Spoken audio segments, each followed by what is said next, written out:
on Catalyst. And liftoff. A one-way ticket to Mars. Would you sign up? People who've had distance relationships before, this would just be a very long distance relationship. And saving Australia's last swift parrots from a surprising threat.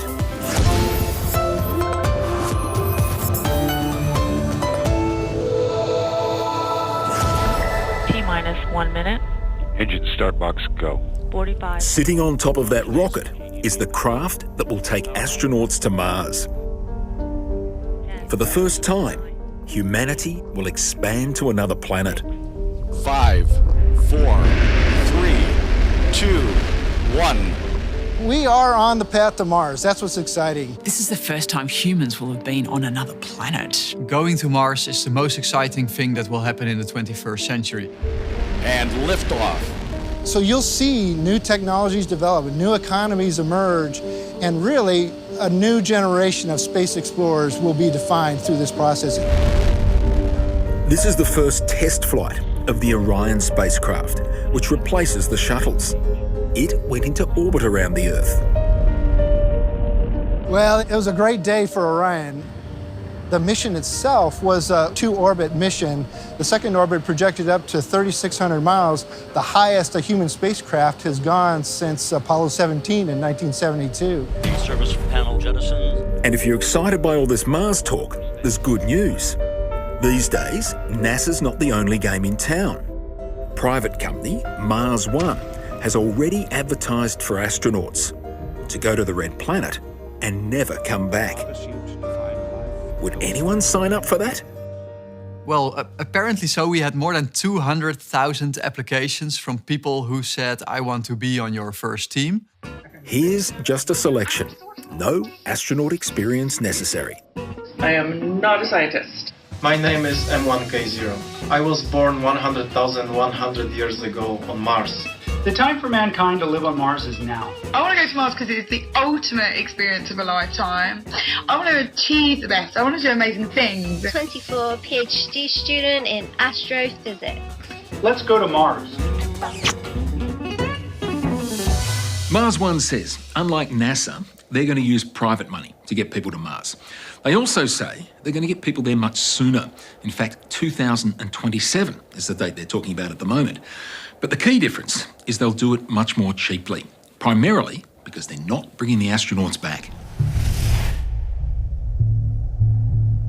The short list of one-way astronauts is now down to 100, and Melburnian Diane McGrath is on it. I was born the day before Neil Armstrong stepped on the moon. Her drive to go to Mars is to offer humanity a fresh start. It's a chance to say, can we really show that we can survive on 100% renewable energy? What about our waste management systems? We can't just dig a big hole in the back of Mars and dump our waste there. So I love the idea of, can we on another planet work out a way to manage our resources in such a way that we preserve the planet? But what about the one-way aspect of it? Yeah. You're heading off and not coming back. Yeah, and maybe that's part of the adventure that I like in life. There are people out there that think you're crazy wanting to do this. I'm sure there's a lot of people out there that think that. Oh, undoubtedly. And then I guess they get to meet me and then understand some of the motivations behind it about inspiring our youth of today. Inspiring a new generation is one thing, but Mars One's plans do sound very ambitious, perhaps a little crazy even. There's always been people that wanted to go to new places, the frontier. For example, in 1900, if someone migrated to Australia, he probably had friends and family that said, are you crazy? The education system, the housing, the medical care in Australia is not as good as it is in Europe back in 1900. And you're going there, why are you going? But a one-way ticket to Mars. We asked a leading space engineer what he thought of Mars One's plans. I think sending people to Mars is an interesting thing to be thinking about. I think it's entirely possible to adapt to living on Mars. We need projects like Mars One in order to start this conversation. Even NASA wasn't dismissive. NASA, as a major initiative, we're very much encouraging the participation of private commercial enterprises in the exploration of space. NASA, of course, are the only ones with a significant Mars budget at the moment, though. And this is the official Orion mock-up, used for design and astronaut training. There are 2 seats in it at the moment. Eventually, there'll be 4. But most noticeably, its shape is just a pod. Compare that to the Space Shuttle, with its wings and almost aeroplane-like appearance. The reason for the difference is, unlike the shuttle, Orion will go into deep space, not just low Earth orbit, and so will travel at much greater speeds. A typical velocity in low Earth orbit is something around 17,500 miles per hour. To leave Earth orbit, we have to be up closer to 25 to 30,000 miles per hour. In those cases, you never take wings. You can't support the structures for that sort of thing.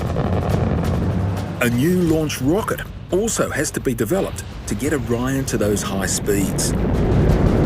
It's a much faster regime requiring a lot of energy to get out of what we call the gravity well of Earth or any other large planetary body. And I'm guessing the new launch rocket was named by the engineers. It's called the Space Launch System. And what it may lack in a name actually is way made up for in power. It is going to be the largest rocket that we've ever employed to human spaceflight. But there are still big technological challenges getting astronauts to Mars. Incredibly, we still don't even know how to land them on the red planet, despite having landed a lot of robotic craft there, starting with the Viking spacecraft in the 1970s. Now, NASA's come up with some innovative landing methods over the years, but weight is the key. This technique only worked because the Pathfinder rover inside was just a couple of 100 kilograms. To get the massive, almost 1-ton Curiosity down, the biggest rover ever landed, required a radically new method. Catalyst was at NASA for the landing in 2012, and stress levels were sky high because the new landing technique required a lot of things to go right. We've got about 15 minutes to touchdown and the tension's really building. The spacecraft hits Mars's upper atmosphere at 21,000 kilometres an hour. It's first slowed by friction, protected by a heat shield. Next, a parachute's released. Then the retro rockets kick in. And finally, nylon cables lower the Curiosity to the surface. Touchdown confirmed. Receive on Mars. They pulled it off. That was an incredibly difficult landing. Time to see where our Curiosity will take us. But even this risky method wouldn't work for getting humans down on Mars, because their craft will be much heavier than even Curiosity. Here's the thing. For heavier craft, the atmosphere on Mars is too thin for parachutes to work. There just wouldn't be the time to slow the craft down. So, use retro rockets, you might say, like we did landing on the Moon. Well, the trouble there is, unlike the Moon, there is some atmosphere on Mars, and that causes turbulence in the retro rockets. Absolutely, it is a major challenge. And you'll see some marked differences between what we did on the Curiosity lander or the Pathfinder landers before that the robotics were able to take some forces and things that the crew will not. So you'll see some major differences. Some form of retro rockets will be used, but it won't be plain sailing. Obviously, it's the type of technology and function that we have addressed in the past, such as the lunar landers that we had earlier. If the mission and landing are successful and the astronauts set foot on Mars, life will certainly be challenging. It appears like the Australian desert here, apart from the blue sunsets, but looks are deceiving. Temperatures are mostly below freezing. The atmosphere is so thin, your skin and organs would rupture without a spacesuit. And this place is continually bombarded by deadly radiation. The radiation is a real issue. The Curiosity rover recently measured it meticulously. It's in the form of tiny high-speed particles raining down from space. And spacesuits won't protect against it. One source of them is, well, chunks of the sun that are regularly belched into space. These are clouds of cancer-causing high-energy particles, which luckily are deflected from Earth by our planet's magnetic field. The beautiful aurorae are side effects of the process. But Mars has no protective magnetic field. When the sun belches a coronal mass ejection, as they're called, the astronauts will cop the full brunt. I caught up with the head of Mars One, visiting Melbourne, to find out about his plans for coping with the sun's ravages. It's never going to be a lethal dose. It's always going to be an increased risk, for example, for developing a tumor because of the radiation, which is why we will protect our people inside the habitat with a layer of soil, a layer of sand on top of the habitat. So inside the habitat, they will be protected just about as well as we are here on Earth. A warning system for when the sun lets loose will have to be set up. We have them here. On Earth already, we know when a big solar flare is coming, and we have about 30 minutes of warning ahead of that. Here, when the warning comes, we lower the power in our electricity grids. On Mars, the astronauts will drop what they're doing and head straight indoors. But there's more. Who would have thought that distant black holes and exploding stars would pose a risk too? They eject high-speed, cancer-causing particles to all corners of the galaxy, including Mars. To lower the risk from this continual rain of particles, Bass says 2 hours a day outside the habitat would be a maximum. People say, oh, they can only go outside 2 hours per day. But I think the average person in Australia probably doesn't get 2 hours per day outside. And a lot of people are in their office, they walk to their car, 1 minute outside, they drive home, they walk to their front door, 10 minutes outside, and that's it. For Diane, leaving family, friends and a partner behind will be the tough part. Although she says they're all very supportive. We have a 10-year window, 10 years when we can be physically in each other's lives. But then after that, you know, that physical aspect of being in a relationship is only a part of it. People have had distance relationships before. This would just be a very long-distance relationship. After all, communication with the Mars base will still be possible. It just won't involve live chat, because the laws of physics mean there'll always be a delay on any internet connection. Imagine clicking your Google search on Mars and waiting for the signal to reach the Google server in San Francisco, which is 20 minutes. And then you wait for 20 minutes for your first 10 hits. Then you click a hit and the same thing happens again. My internet provider's not much better than that anyway. And there are plenty of other challenges and risks getting to Mars. We have to work out how to farm food there, avoid the toxic Martian dust, which is very high in thyroid-damaging chemicals, and some, who have perhaps read a bit too much science fiction, even worry about catching Mars viruses. I think the odds are very slim. We don't know if there's life on Mars at this moment. So finding life, first of all, would be extremely exciting. The good news is we found life on Mars. The bad news is it's going to kill you. One thing the astronauts will have to do is exploit the Martian resources, particularly the frozen water underground. So, surveying the planet in detail will be paramount. Andrew Dempster's team is helping to develop new kinds of satellites for space surveying. They're called CubeSats. A regular satellite is about the size of a small car, but this new generation of CubeSats is that big. And they've still got all the key equipment. That's GPS, the orbit control, the power supply, communications, but all packed into a volume the size of 2 litres of milk. 5 test CubeSats were recently released from the International Space Station. Eventually, swarms of them will carry out space surveys of everything from asteroids to planets like Mars. A big, bold space future awaits us. But is our Martian dreaming really just an astronomical waste of money?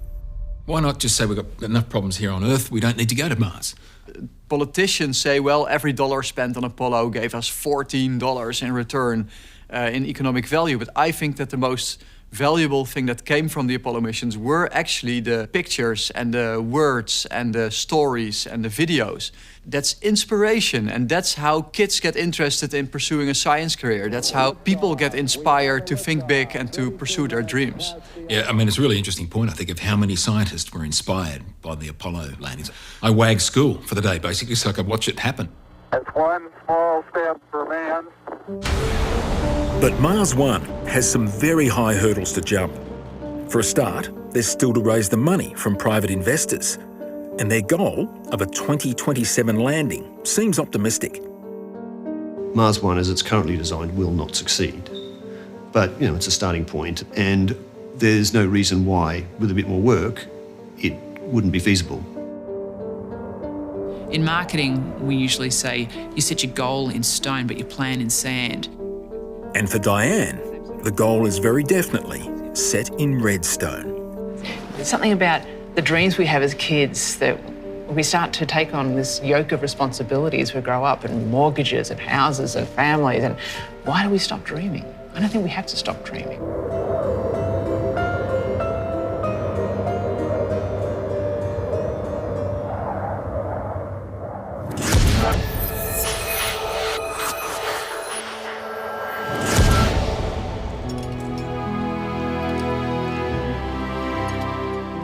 In the majestic old-growth forests of Tasmania, it's a good thing conservation biologist Dejan Stojanovic isn't scared of heights.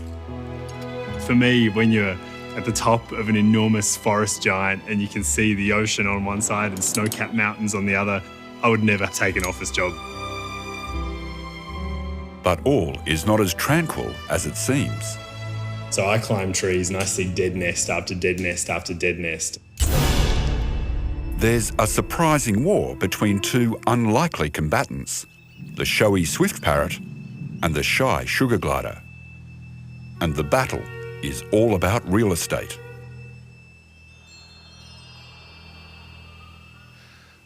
Magnificent trees like this Tasmanian blue gum are absolutely vital to the many animals that use its hollows to nest and breed. But it takes at least 150 years for these hollows to form. And that's the problem. There's just not enough of these old trees left.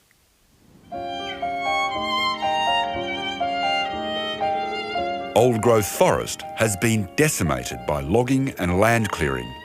In the fierce competition for dwindling real estate, the deceptively sweet sugar glider is literally eating the swift parrot out of house and home. We have to act because we've only got 16 years before the species is functionally extinct.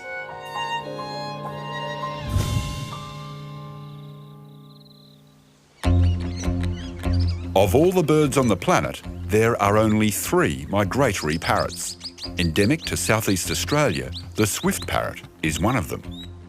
Noisy, active and a voracious feeder, its estimated population has fallen to around 1,000 breeding pairs, making it one of Australia's rarest birds.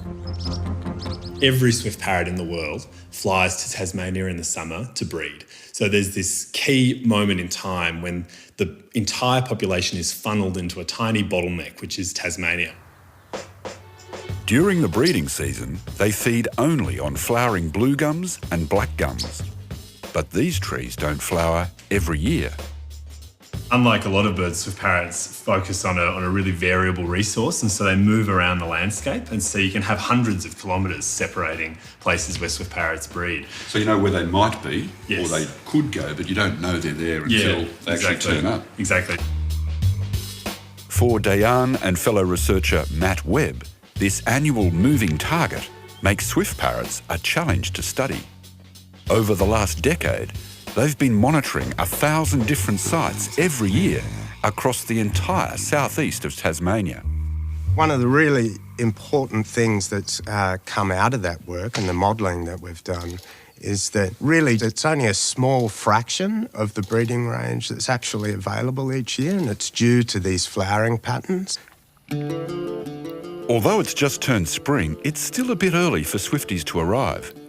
Just in case, we check one of their favourite haunts, a park at Port Huon, just south of Hobart. There's some movement up there. There. What is it? Swifties. First Swifties of the year. Vertican? Yeah. I can't believe the luck. The new arrivals feed frenetically on black gum flowers.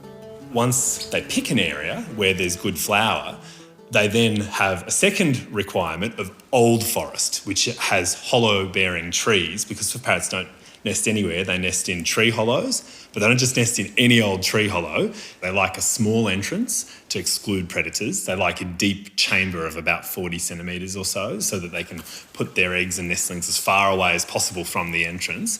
And they need about 12 to 15 centimetres of floor space, so they can put 3 or 4 nestlings in there and mum can sit next to them without being too crowded. On top of that, the chances of finding just the right hollow close to flowers are low. Our research has shown that of the available tree cavity resource, only about 5% of available hollows are suitable. Only 1 in 8 mature trees actually fits the bill for swift parrots. Although wildfires take a toll, it's industrial logging, land clearing and firewood harvesting that are most responsible for reducing the number of hollow-bearing trees.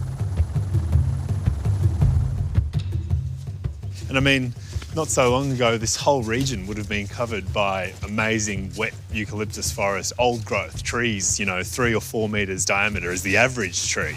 But clearly what we're walking through now is, not quite like that anymore. It's dominated by trees that are no thicker than toothpicks, really. And unfortunately, that old forest provided an incredibly rich resource for hollow nesting birds like swift parrots. When Dayan began studying the swift parrot's decline, he knew that habitat loss was involved, but it couldn't account for the carnage he began to see. I came back one week and half of the nests had been killed and there were just female parrots that had just been torn apart and egg fragments, and it was just a mess. He installed movement-sensitive cameras and trained them on the parrot hollows. What the cameras recorded was totally unexpected. To Dayan's astonishment, the culprits were sugar gliders. I love sugar gliders. Who doesn't love sugar gliders? But to see them as the perpetrator of these really grisly predation events, it was shocking. Sugar gliders were devouring not only the eggs and the chicks, but the nesting females as well. We now, over 5 years of researching this phenomenon, have quantified that approximately half of the adult female swift parrots get eaten every year. And this level of predation is just so severe that the swift parrot population can't tolerate it. He's found a strong correlation between predation rates and loss of old-growth forest. Places where old growth has been reduced to as little as 20% of the available forest cover in an area, predation by gliders can reach 100%, which means every bird dead, every nest fails. In areas where the old growth forest is much higher, survival for swift parrots can be higher than 90%. With less real estate to go round, there's increased competition for nesting space. But what's going on? Could it be that sugar gliders aren't supposed to be here? It's long been thought that sugar gliders were introduced from the mainland in the 1830s, but no one knew for sure. Until now. Using tissues from museum specimens, Kat Campbell compared genes from the Tassie sugar glider with those from the Big Island. The Tasmanian individuals that I sequenced are identical to individuals from the mainland found in Victoria and South Australia. The genetic evidence confirms that in Tasmania, sugar gliders are an introduced animal outside their natural range.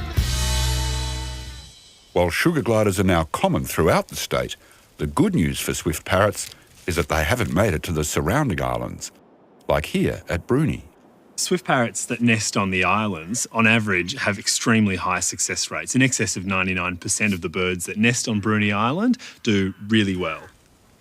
As it turns out, Bruny is also a safe haven for another threatened bird facing a similar plight to the swift parrot. With a name longer than its body, the 40-spotted pardalote is one of Australia's smallest birds. It lives only in Tasmania, it's endangered, its population is declining, and it's now mostly restricted to just a few islands like here at Bruny Island. 100 nesting boxes have been installed to provide more nesting opportunities for the vulnerable pardalote.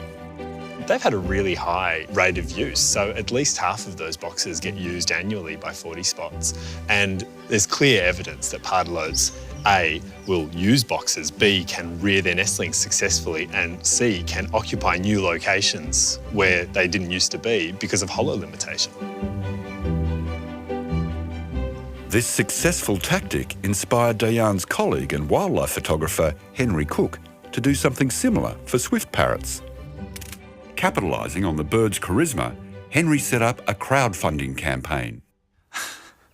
It seems a bit mad at first, but we wanted some serious numbers of nest boxes because doing things in small amounts, not really worth it. So we went for 1,000 nest boxes. And enlisted support from some of Australia's foremost political cartoonists, like John Kudelka. I think people tend to respond to a drawing sometimes more than, being told about it or a photograph. And, you can kind of give a personal view of what's going on and, you can put some words with the pictures. Initially set a target of 40 grand to crowdfund, and we ended up getting $73,000. $73,000 in 8 weeks, but the first 40 grand was achieved in 3 days. The response from the public was just unbelievable. That crazy dream of 1,000 nest boxes has become a reality. 500 boxes for the 40-spotted pardalote and 500 for the swift parrot are now under construction. And today, they're starting to be deployed on glider-free Bruny to give the birds a boost. What's the highest you've climbed? Higher than I'd admit to my mother on television. But even here, swift parrot habitat is still available for logging. This is nesting box number 1, the first of 500 new breeding boxes to be installed for the swift parrot. And this is in the safe neighbourhood of Bruny Island, where there are no sugar gliders. The real challenge is across the water in mainland Tasmania. There, parrots have to contend with both logging and gliders. Based on our models of population viability of the swift parrot, within 3 generations, which for the swift parrot is only 16 years, that rate of predation by sugar gliders on the nesting females is likely to lead to a population collapse of up to 94%. While the nest boxes aren't yet glider-proof, they'll help Dayan and his team learn more about glider behaviour and buy time for the parrots. And they're going one step further to protect individual parrot nests in glider-infested areas. He's trialling lethal traps for sugar gliders, as used to control feral brush-tailed possums in New Zealand. Well, this is the very first time that we've trialled this in Australia. It's a kill trap called Good Nature traps, and they're this ethical trap. It's early days, and first he must ensure the traps will only target gliders. What's a bit of a relief to me is to see that the pygmy possums are just walking past. Controlling sugar gliders is not a decision taken lightly. But that's the dilemma we face, while swift parrot habitat continues to be lost. The swift parrot population appears to be in freefall, and as a conservation biologist, I have 2 options. I can continue to monitor them into extinction and do nothing, or we can investigate techniques that might work, may not necessarily be palatable to everybody, but might offer a solution to prevent the extinction of one of Australia's most iconic species.